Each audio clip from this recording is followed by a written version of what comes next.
Hi, எல்லோரும் எப்படி இருக்கீங்க? ரொம்ப நாள் ஆச்சுல்ல பேசி.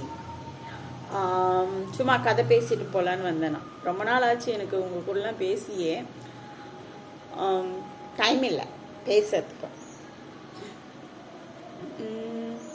நேற்று நான் ஒரு நிகழ்ச்சிக்கு போனேன். நல்லா இருந்ததுன்னா எந்த ஒரு அரேஞ்ச்மெண்ட்ஸுமே இல்லாமல் திடீர்னு ஒரு நிகழ்ச்சி வைக்கிறாங்க அவசரமாக அப்படின்னு நினைக்கிறேன்னா. நிறைய குட்டி பசங்க இருந்தாங்க. அதுக்கப்புறம் அந்த குட்டி பசங்களை பார்க்கறதுக்காக தான் ஆக்சுவலாக நான் போனேன். நான் வந்து எங்கேயுமே போக மாட்டேன். ஆனால் சரி ஓகே, ஒரு சில இடங்களுக்கெலாம் பயந்தாங்கொல்லியாக இருந்தால் கூட போயிடும். கொஞ்சம் கூட்டத்தில் நிற்கிறதுனா எனக்கு ரொம்ப பயம். அந்த பயத்துலேருந்து வெளியே வர்றதுக்காக தான் நான் வெளியே சுற்றவே ஆரம்பித்தேன். அந்த கூட்டம் அப்படிங்கிற அந்த ஒரு விஷயம் எனக்குள்ளே ஒரு பயத்தை ஏற்படுத்தினதுனால சரி நம்ம வந்து நிறைய பேர்கிட்ட பழகணும், இந்த பயம் நம்மளை விட்டுட்டு போனால் தான் நம்ம வாழ்க்கையில் வந்து ஏதாச்சும் செய்ய முடியும் அப்படிங்கிறதுக்காக நான் என்ன பண்ணேன்னா வெளியிலலாம் டீ கடை, அப்புறம் தனியாக போகிறது. அதுக்கப்புறம் இன்னொரு விஷயம் என்ன நடக்கும்னா வழி மறந்துடுவேன். போயிட்டு என்னை எங்கேயாச்சும் தனியாக விட்டுட்டாங்கன்னா அவங்க பின்னாடியே போவேன். அவங்க கண்ணில் இருந்து அப்படி மறைஞ்சிட்டாங்கன்னா எனக்கு வழி தெரியாமல் போயிடும். இது பெரிய டிஃபிகல்ட்டிஸ் இல்லை. எங்கேயாச்சும் தொலைஞ்சு போயிட்டோம்னா என்ன ஆகுறது, அந்த மாதிரி தான். சரியா? அந்த மாதிரி இருக்கும்போது தான் இந்த மாதிரி சரி ஓகே நம்ம இப்படி இருக்கக்கூடாது.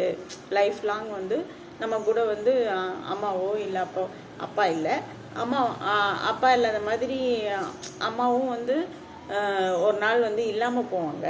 நானே இல்லாமல் போவேன், அது வேறு விஷயம். அது இல்லை, இப்போவே எங்கள் அம்மா வந்து இல்லாமல் தான் போயிடுறாங்க. அவங்க வந்து அவங்க பையன் வீட்டுக்கு போயிடுறாங்க. அப்போ அம்மா வந்து கூடவே இருப்பாங்களா? அம்மா எப்படின்னா பையன் வீட்லேயும் இருக்கணும், அந்த பொண்ணு வீட்லேயும் இருக்கும், இன்னொரு பையன் வீட்லேயும் இருக்கணும் அப்படின்னு சொல்லிட்டு என்ன பண்ணுவாங்கன்னா அவசரமாக இது பண்ணுவாங்க, அவசரப்படுத்துவாங்க. அது வந்து எனக்கு வந்து அந்த அவசரம் அப்படிங்கிற அந்த ஒரு விஷயம் வந்து என்னோட மைண்டை வந்து கொஞ்சம் அஃபெக்ட் பண்ணும். அப்போ வந்து என்னால் உடனே சடனாக எந்த வேலையும் செய்ய முடியாது.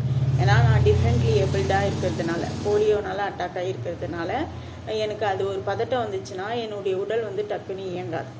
அதால் எந்திரிக்க முடியாது.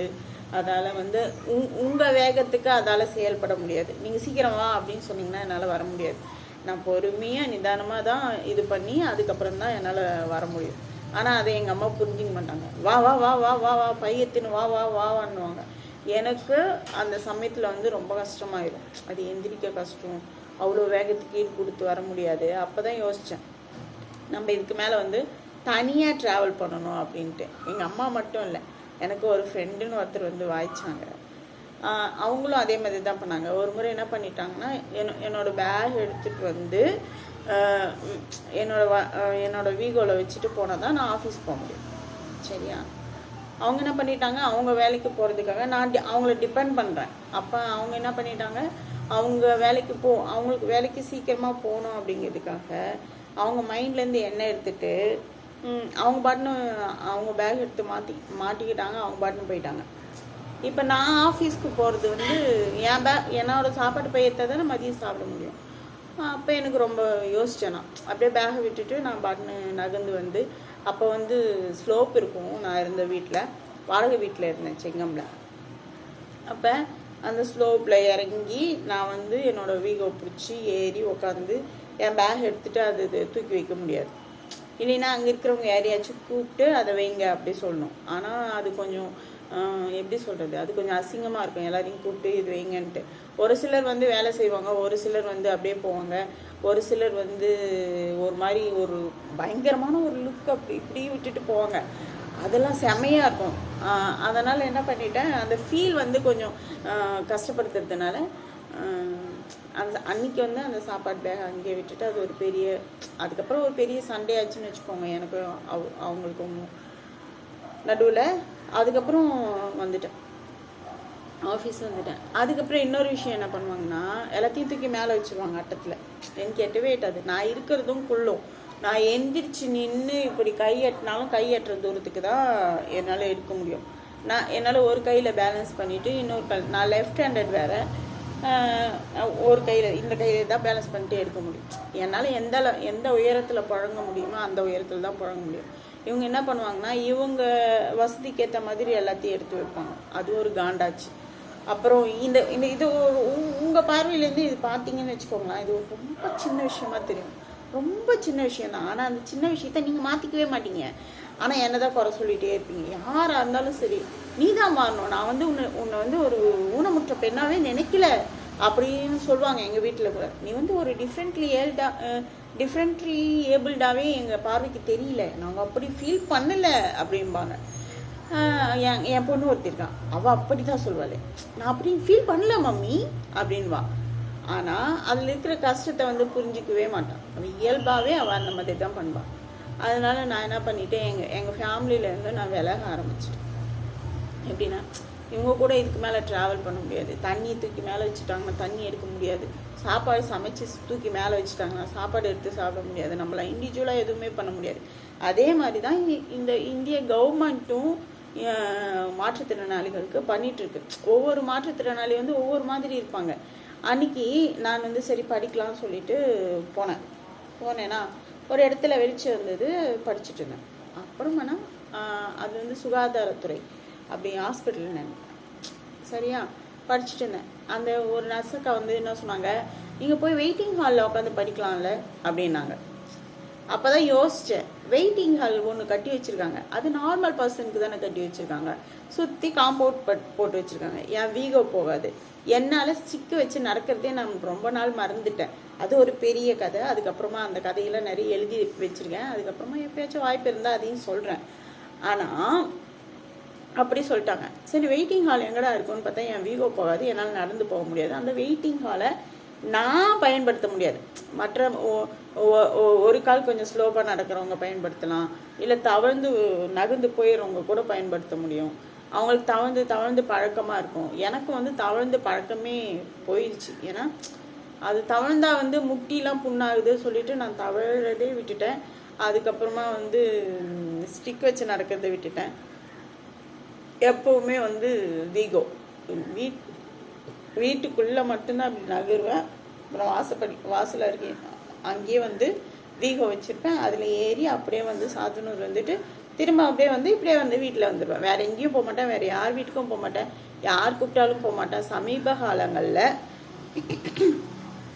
குடும்ப விழான்னு ஒன்று வைப்பாங்கள்ல, அந்த குடும்ப விழாக்களுக்கு கூட நான் போனதில்லை. ஏன் போனதில்லைன்னா போகலை.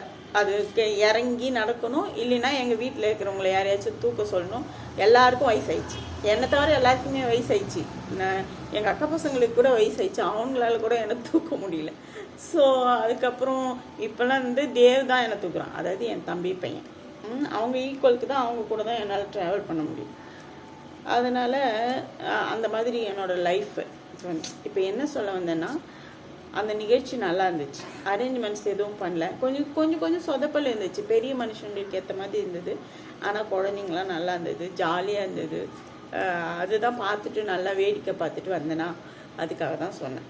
கதை ரொம்ப நாள் ஆச்சு பேசி, அதனால் சொன்னேன் அது நல்லா இருக்குது, அந்த மாதிரி பசங்க கூட இருக்கிறது நல்லா இருக்குது ஜாலியாக அப்படின்ட்டு. நீங்கள் கூட உங்களுக்கு ஸ்ட்ரெஸ்ஸாக இருந்தால் நிறைய குழந்தைங்க இருக்கிற இடத்துக்கு போய் வேடிக்கை பாருங்கள். அப்போ வந்து எல்லாமே சரியாயிடும், நிஜமாக தான். அப்போ எனக்கு இந்த மாதிரி குழந்தைங்க கூட இருக்கும்போது சில சமயம் அவங்க கூட இருந்தால் பயங்கர ஸ்ட்ரெஸ் ஆயிரும். அன்னெசரி கொஸ்டின்ஸ்லாம் கேட்டு நம்மளை டார்ச்சர் பண்ணிடுவாங்க. உன் கால் என் கை இப்படி இருக்குது, நீ ஏன் இறங்கி நடக்க மாட்டேங்கிற, அந்த மாதிரி கொஸ்டின்ஸ்லாம் வரும். உனக்கு ஏன் இப்படி ஆயிடுச்சு அப்படிலாம் கேட்பாங்க. அப்போ வந்து கொஞ்சம் நமக்கே மைண்ட் வந்து டிப்ரெஸ்ட் ஆகிடும், அது வேறு விஷயம். மற்றபடி அப்படி கேட்காம இருக்கிறவங்க இருந்தாங்கன்னா ஜாலியாக இருக்கும், நல்லா விளையாடுவாங்க, சொப்பு வச்சுட்டு விளையாடுவாங்க. அதுக்கப்புறம் அவங்க விளையாட்டே பயங்கரமாக இருக்கும். அது நான் சொல்கிறது வந்து ஒரு 6th மேலே போயிட்டிங்கன்னா அதெல்லாம் கிடைக்காது. அதெல்லாம் விவரம், ரொம்ப விவரம் இப்போல்லாம்.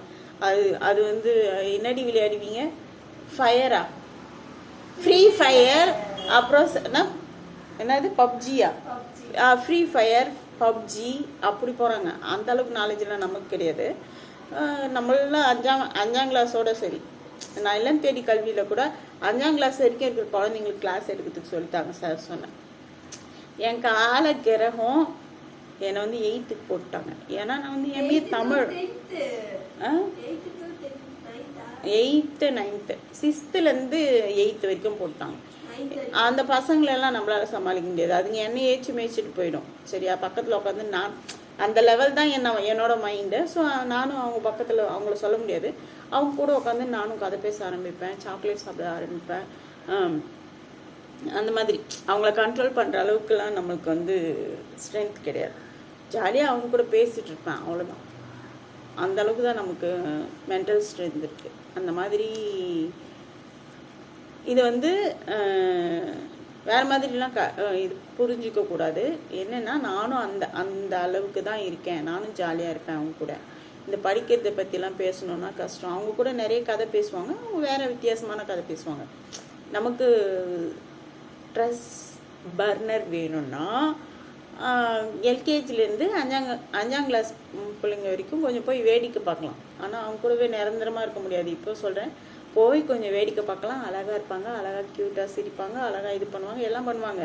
அவங்க கூடவே வாழணுன்னா அது வேறு கதை. அதுவும் அது பயங்கர ஸ்ட்ரெஸ்ஸு. அதுவும் எனக்கு செட் ஆகாது. சும்மா போய் வேடிக்கை பார்த்துட்டு கொஞ்சிட்டு அப்படியே வந்துடும், அவ்வளோதான். தூரம் இருந்து கொஞ்சம் வரைக்கும் தான் நமக்கு. அதுவும் அந்த வீகோவில் உக்காந்துட்டு இருக்கிற வரைக்கும் தான் நமக்கு வந்து ஓகே, நார்மல் பர்சன் மாதிரி. அதுக்கப்புறம் வீகோ விட்டு அதுலேயும் கொஞ்சம் நிறைய டிஃபிகல்ட்டிஸ் இருக்கும். ஆனால் மூவ் ஆன் பண்ணிட முடியும், அந்த இடத்த விட்டு கடந்து போயிட முடியும். இப்போ ஒரு இடத்துல டீ குடிக்கிறதுக்கு மூஞ்சி அடிச்சாங்கன்னு வச்சுக்கோங்களேன், இன்னொரு டீ கடையில் போய் டீ குடிச்சிடலாம். ஆனால் அந்த வீகோ இல்லை, நான் டிப்ரெஸ்டாக இருக்கேன்னா எதுவுமே பண்ண முடியாது. வீட்டிலலாம் சுத்தமாக ஒன்றுமே பண்ண முடியாது அந்த மாதிரி. ஆனால் அந்த ஃபங்க்ஷன் வந்து நல்லா இருந்துச்சு. அவங்க வந்து என்னை யாரும் கூப்பிடல, பட் ஆனால் நானாக தான் போய் நின்னேன். ஏன்னா குழந்தைங்க இருக்கிற இடத்துக்குலாம் நானாக ஓடிடுவேன் கொஞ்சம் நேரம் வேடிக்கை பார்க்கறதுக்காக. அப்புறம் ரோடு நிறைய ஜனங்கள்லாம் இருக்கிற இப்படி போயிட்டு வந்தாங்கன்னா அந்த இடத்துக்கும் போவேன். என்னென்னா யாராச்சும் வந்து ஏதாச்சும் சொல்லிட்டாங்கன்னா கொஞ்சம் மூட் ஸ்விங் ஆயிடுவேன், அதுக்கப்புறம் சரியாயிடுவேன். அந்த மாதிரி இன்றைக்கி தான் சரி ஓகே கதை பேசிடலாம் அப்படி சொல்லிட்டு. அப்புறம் எல்லோரும் எப்படி இருக்கீங்க, எப்படி போகுது லைஃப்? என் லைஃப் கொஞ்சம் சுமாராக தான் போயிட்டுருக்கு. சூப்பராலாம் போகிற அளவுக்கு இனிமேல் சூப்பராக போகும்னு நினைக்கிறேன். ஏன்னா இப்போ தான் வந்து ரொம்ப சின்சியராக என்னவோ பண்ணுறேன், ஜாலியாக பண்ணிகிட்ருக்கேன். அப்புறம் உங்கள் லைஃப் எப்படி சுமாராக போச்சுனாலும் சூப்பராக போச்சுனாலும் அந்த பிரச்சனையிலேருந்து வெளியில் வர்றதுக்கு ட்ரை பண்ணுவோம், அவ்வளோதான். பிரச்சனைக்குன்னு ஒரு தீர்வு இருக்கும்ல, அந்த மாதிரி தான். சரியா, பாய்.